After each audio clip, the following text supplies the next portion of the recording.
Bonjour à tous. Dans cette vidéo, je vais corriger les exercices 8 et 9 du chapitre NC7.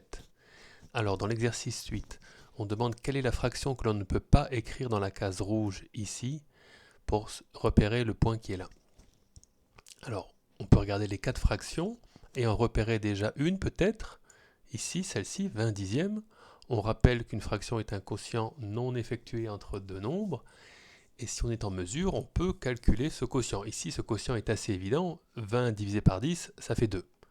Donc si on peut mettre ici cette fraction ici, ça voudrait dire qu'ici, on a le nombre 2.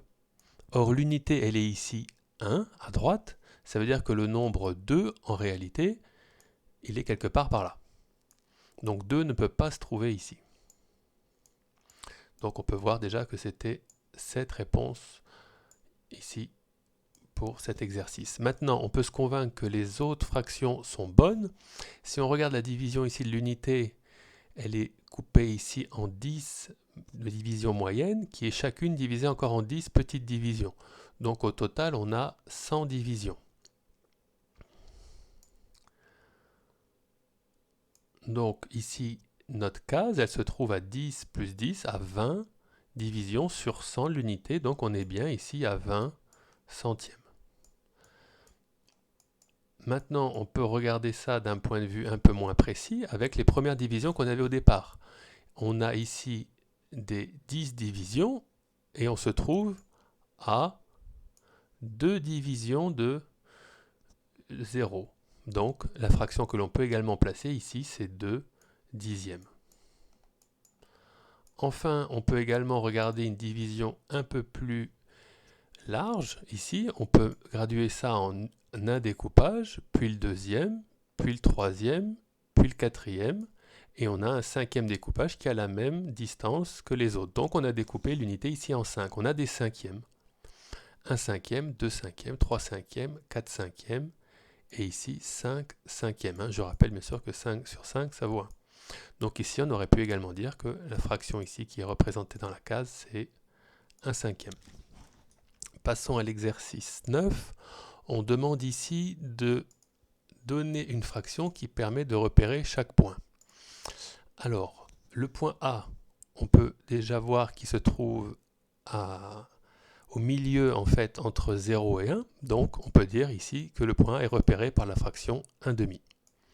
Maintenant, on peut également utiliser la division ici en 10 petits segments et donc dire que A se trouve à 5 dixièmes de l'origine. Passons au point C ici. Donc on peut ici continuer en dixième, c'est assez ici facile. On compte. Après 10 dixièmes qui correspond à l'unité, je rappelle que 1 c'est 10 divisé par 10, donc 10 dixièmes. 1, 2 de plus dixième, ça fait donc 12 dixièmes.